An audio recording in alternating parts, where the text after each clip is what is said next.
On July 13th, 2024, Shannen Doherty, the actress who will forever be remembered for her portrayal of the impulsive and rebellious Brenda Walsh for 4 seasons on Beverly Hills 90210, died after a 9-year battle with breast cancer. Doherty started acting at 11 years old on Little House on the Prairie, playing Jenny Wilder, a fiery little girl who throws a wrench into the smooth workings of the Ingalls family, and the die was cast. For the next 3 decades, both on TV and the big screen, Doherty was over and over again cast in the roles of spirited and precocious young women with just a touch of villainy. After Jenny Wilder, it was Heather Duke in Heathers, and later her 2 most famous roles, Brenda Walsh in 90210 and Prue Hollowell in Charmed, each character possessing warmth, but also prone to melodrama and combativeness. There was just something about the way Doherty could narrow her eyes and set her jaw before delivering a biting bit of dialogue that made her a perfect match for the character she was cast to play. Nowhere was this more true than Brenda Walsh, the character that would define Doherty's career, who perfectly blended charm with sharp elbows, which made Brenda the most talked-about character on the wildly popular show.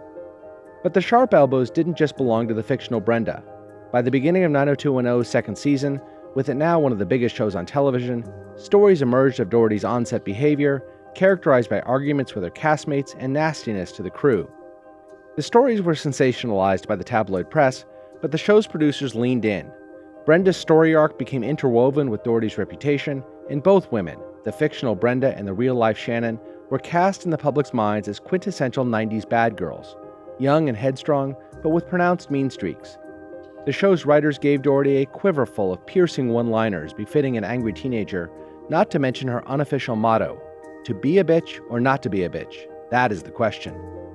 The show's creator, Aaron Spelling, fired Doherty after season 4 for chronic tardiness, feuds with co-stars, and her callous attitude toward the crew. But in a testament to her acting chops and just how much audiences loved her, Spelling hired her back a few years later to be the lead character in his new show, Charmed. The show was a success and Doherty once more a star, until she again ran afoul of her co-stars and was forced out after 3 seasons.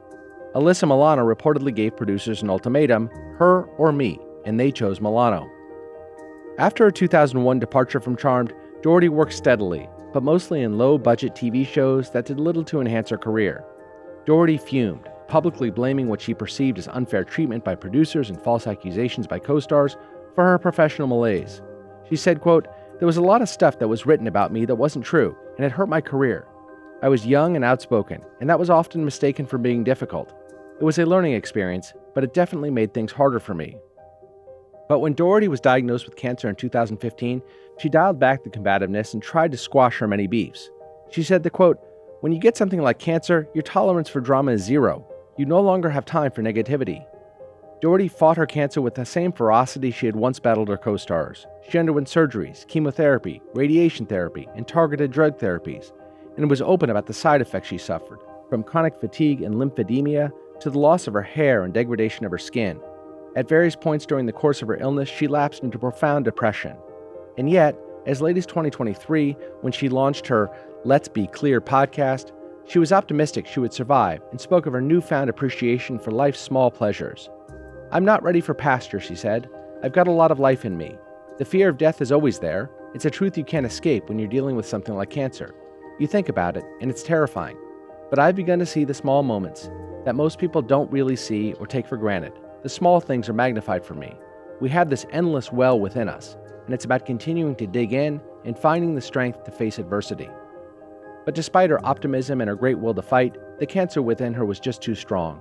And on July 13, 2024, she succumbed to the disease, surrounded by her family and her beloved dog, Bowie. She was 53 years old. I'm Jason Beckerman. I'm Katie Hayes, filling in for Derek Kaufman. This is Last Days, Shannen Doherty.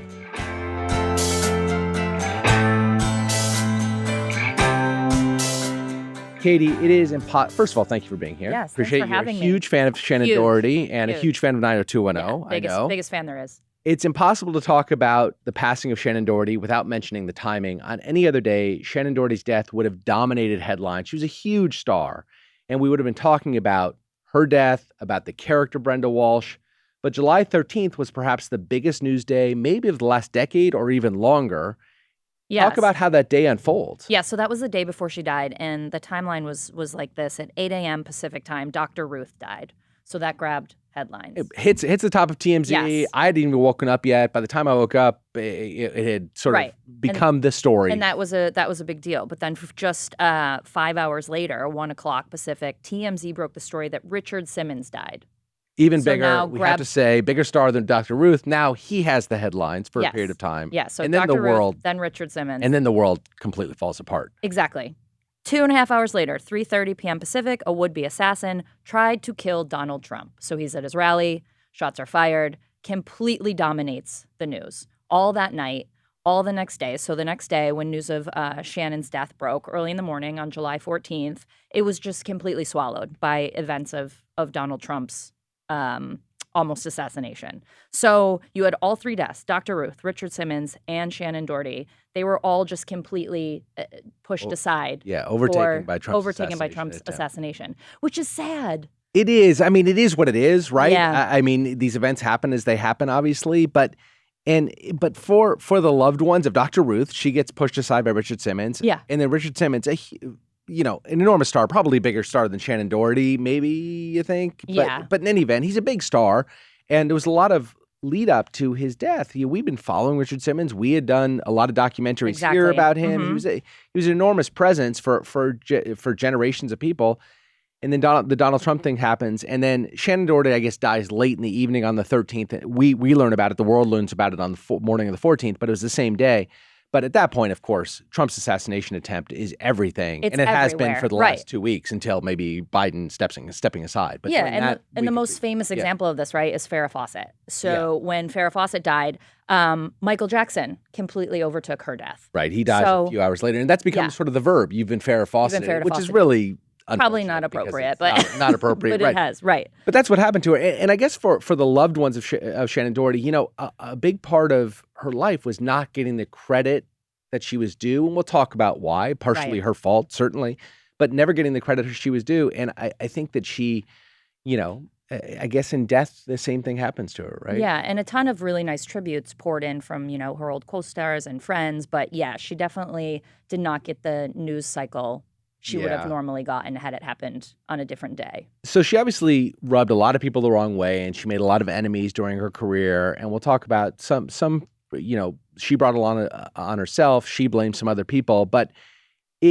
she tried to rebuild some of those relationships once she got sick that had fractured during her career. And to some degree, it was successful, but she had this feisty, defiant streak right up until the end. I mean, she tried to forge like a relationship with Gabrielle Coteras and some others. Yeah, so Gabrielle was interesting because she invited every single cast member to her wedding except Shannen Doherty. So they definitely had a huge rift. But then she tried to repair that a little bit later on. I think when Shannen got sick, she really kind of started to maybe let a lot of these things go. And then obviously with her podcast, invited some of the old co-stars on. She remained super close with Holly Marie Combs, who was her co-star on Charmed. And they were really good friends before Charmed. Yeah. And then they had a little bit of a falling out. But then towards the end of her life, Shannen and Holly were super close again. So she definitely got that relationship back. She invited Jason Priestley, Tori Spelling, to be on her podcast.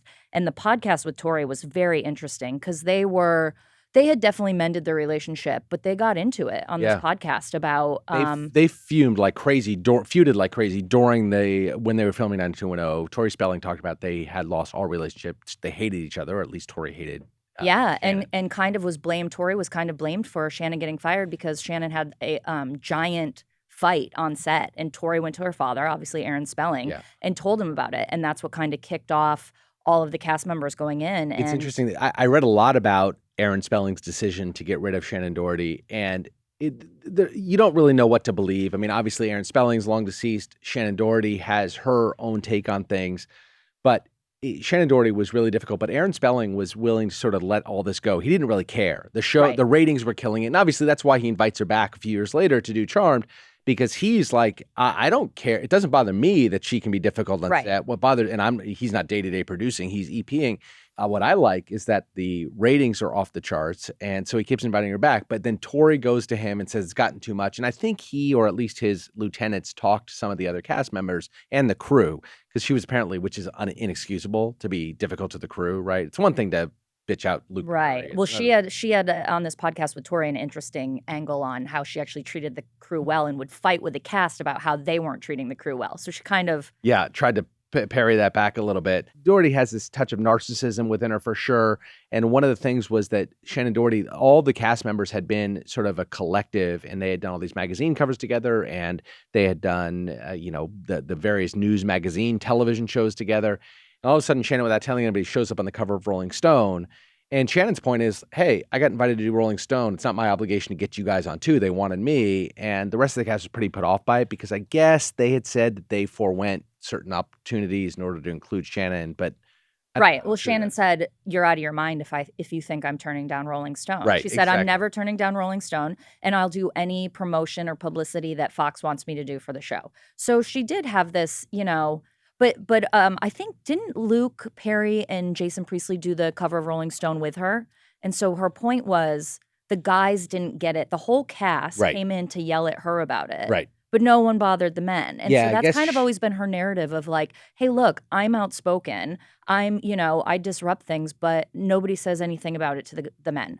This is just who I am. And because I'm, an outspoken woman, I get a lot of crap over it. So she's defiant in that way. She is. So she also has Katherine Heigl on her podcast. And to me, that's pretty fascinating, right? Yes. The two of them. Because Katherine Heigl is known, kind of had the same reputation, but 10 years later, 15 years later, for being difficult in the industry. Everyone she worked with, Judd Apatow, was really angry at her. Yeah. Shonda Rhimes was really angry at her for Grey's Anatomy. So she had the same thing every show she went to. She was super popular. People liked her. She sold tickets. She got ratings.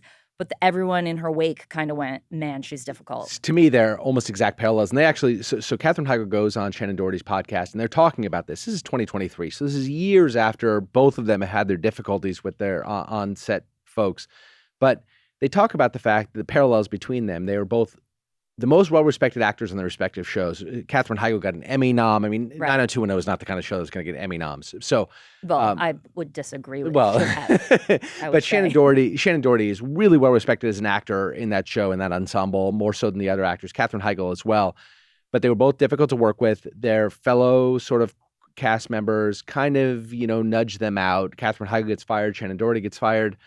And then Katherine Heigl, she then has, you mentioned Judd Apatow, because I said she had some really bad things, negative things to say about working on Knocked Up, right? She went and said that it was difficult for her to play that character because the woman was a killjoy, and he develops all these characters where it puts these men in the goofy fun position, and the women are always the killjoy. And she said it was kind of difficult going to set because that felt very sexist to her. Right.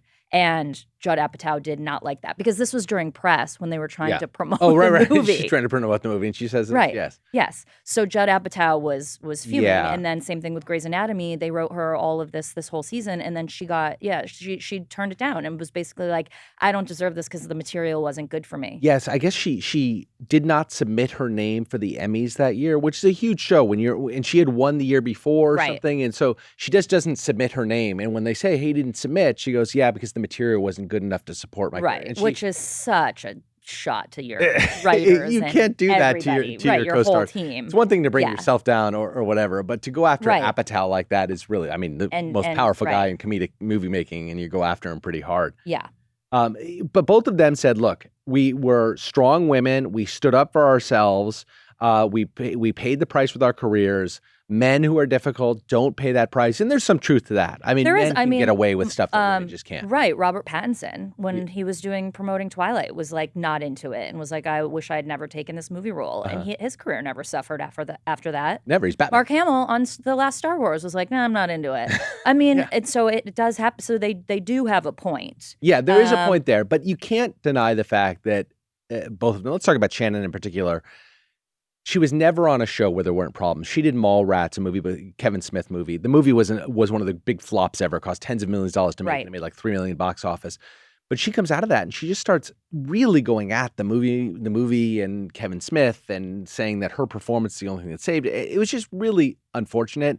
So she's got this habit. She would declare that she's just a strong-willed woman, and that's probably true. But you can't go through show after show, movie after movie, and have everybody coming out the other side saying you were unpleasant to deal with and bad-mouthing them, and say, well, it's all on them. None of it's on me. Yeah, there obviously has to be some truth to it, right? And then especially with 90210, it was really, she was late to set, all of these things Yes. we can get into more. But it wasn't just her relationships. She was actually costing the set money probably because she was late and people were waiting around and costing everybody time. So she and was on an difficult ensemble in a lot show of like that where you really had, 90210, you had sort of 6 co-equal stars, equal screen time. Right. When one of you starts to act up, it's a shot, a real shot to the heart of the other 5. Right. And then also it maybe lends to them not always being on time, because if you're not going to enforce it with her, you're going to enforce it to me. And all these people were becoming enormous stars all at the same time. They were totally unknowns, and they're all becoming enormous stars at the same time. And there's necessarily going to be some ego that gets involved there, and you got to tamp that down if you're the producers, and she's making that impossible to do. Right, exactly. So let's take a quick commercial break, and we'll be back in just a minute with more on Shannen Doherty.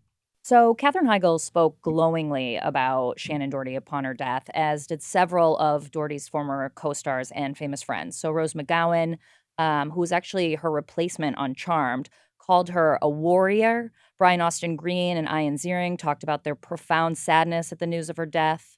Yeah, but I think most remarkably, she was able to patch things up with Alyssa Milano. The two absolutely hated each other while working on Charmed. Milano, as we mentioned, effectively got her kicked off the show. But in 2017, the pair publicly acknowledged they had reconciled. Milano said at the time, quote, "I think we're just at ages now where what happened 15 years ago or however long ago it was, it's irrelevant. I think that what she has gone through and motherhood in my life, I think it just changes people." But then on the 2023 podcast, Milano wasn't on it, but Doherty, again, so she brings up this idea of what happened on Charm, and she basically accuses Milano of lying about her role in getting Doherty kicked off the show. Milano calls it bullshit, and the feud starts all over again. Nevertheless, when Doherty passed away, Milano took the high road, saying, quote, "It's no secret that Shannen and I had a complicated relationship, but at its core, she was someone I deeply respected and was in awe of. She was a talented actress, beloved by many, and the world is less without her. My condolences to all who loved her." Which I think had Shannen read that, she would have been very upset with, because Shannen was Shannen until the very end, and included in her funeral plan instructions that certain people be excluded from the event. We don't have that list of people. We don't have that list, but I'm pretty confident it was 2 people. Alyssa Milano was on it? Alyssa Milano and Jenny Garth would be my guess. She said, quote, "There's a lot of people that I think would show up that I don't want there. I don't want them there because their reasons for showing up aren't necessarily the best reasons. Like, they don't really like me. They'll show up because it's politically correct thing to do, and they don't want to look bad. I don't want people to be crying or people to privately be like, thank God that bitch is dead now," end quote. How do you, So that's why I think if she read Alyssa Milano's, which Alyssa had to come out, it was politically when somebody correct. dies, you got to say something, right? It was politically correct. Exactly. And Shannen knew that was going to happen. And she got ahead of it by being like, nope, which I'm starting to come around on your take. I kind of am inspired by this. In a different universe where it's a Melissa Milano or some other castmate who passes away, Shannen Doherty wouldn't have said that. She wouldn't have been fake about it. She would have just been real, or she just wouldn't have said a word. And I think she hated the fakeness. And so I kind of love that she went ahead and was like, listen, everyone's going to say this, but at the end of the day, I know how they felt about me, and make no mistake about it. Yeah. Like, this is all just to be politically correct and to make them look good, which it can go either way, right? It can kind of come off as petty, but part of me is just like, God, I love that she wanted to be friends with her. Oh my God, I would have loved it. But I loved that she was just herself up until the very end. So one other person that Doherty really had a difficult relationship with, but they seemed to try to bury the hatchet prior to her death, was her husband, Kurt Iswarienko. He was her third husband. She previously was married to Ashley Hamilton, an actor that I'm not familiar with. But then that's George Hamilton's son. Oh, is it George? And I know exactly. Ashley Hamilton was who she was married to during 90210, and kind of was who she blamed on the reason why things were going so rough for her. Oh, so interesting. He was a drug addict. And that's why she's saying she had so many problems and fights with him. That's why she was always late to set. So that was a really tumultuous. Her first husband was a really tumultuous relationship. So she's married to him for about a year. Yep. And then she marries Rick Solomon, something that you and I had forgotten. Rick Solomon is legendary around the halls of TMZ, mostly for his relationship with Lindsay Lohan and his comments to Paris Hilton about. Well, he was the star of Paris Hilton's video. That's right. He was married to Pam Anderson. Yes. He's Hollywood's playboy. He's a playboy. He's a socialite. Yeah. Can a man be a socialite? If so, I think so. Socialite. That relationship also lasted a year. Yeah. But then she's married to Kurt, and they're married for 13 years. But it seemed like by the end, it was pretty awful. It was bad. There was reports of continuous fighting. She accused him of rampant infidelity, including like when she went in for one of her cancer surgeries, saying Yeah. she woke up and he had been Yeah. having sex with somebody else. Like it was. So they it got was married. bad. I think it was in 2011. She's diagnosed in 2015. The allegations, I think most of her allegations about his infidelity, and they're allegations, we don't know anything, but the allegations are they basically all happened while she was sick. Yeah. It's obviously a 9-year period of time. It's a long period of time. She wants a huge amount of money from him. Who knows if he's got it? She said that she was basically destitute. Once Charmed stopped being on streaming, which was a couple of years ago, she had very little income, whatever tiny residual she got from 90210. And she wanted $25,000 a month from him. That really pissed him off. They had this years-long, nasty divorce battle. Right.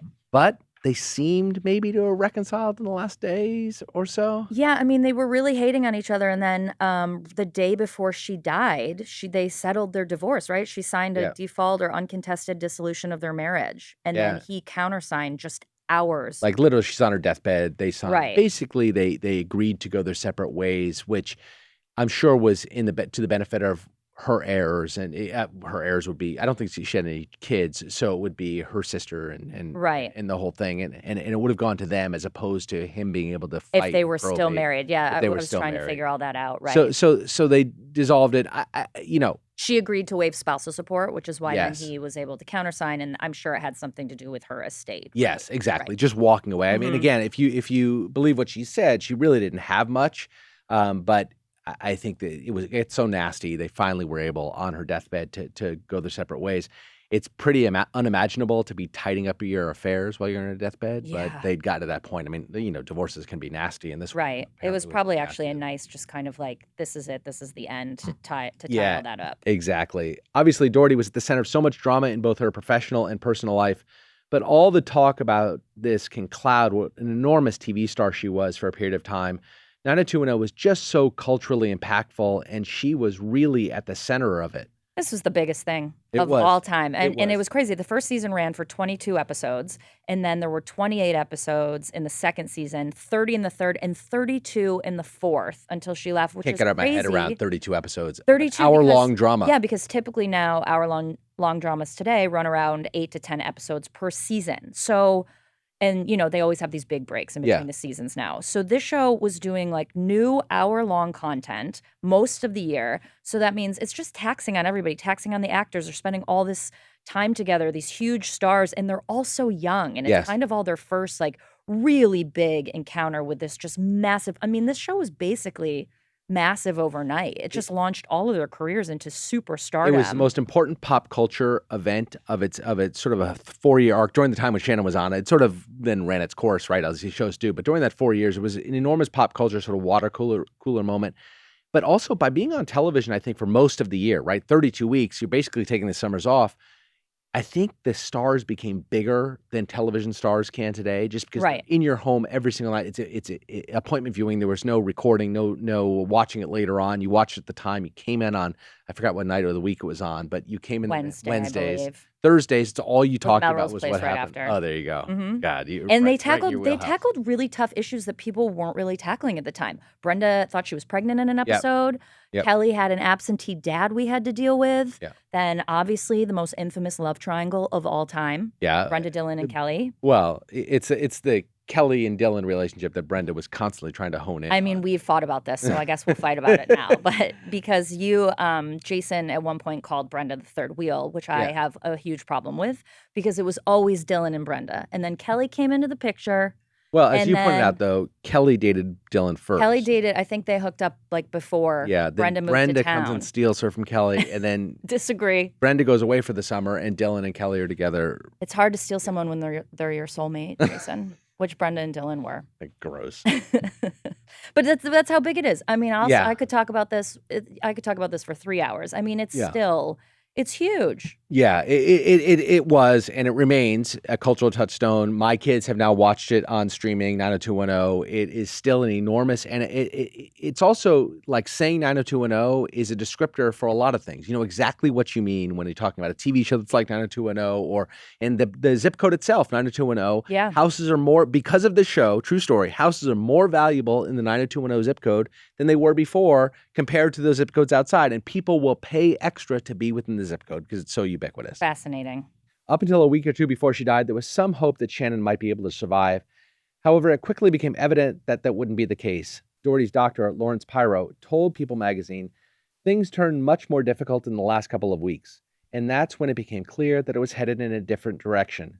We continued to fight while putting in more support, and we just kept loving and hoping and supporting.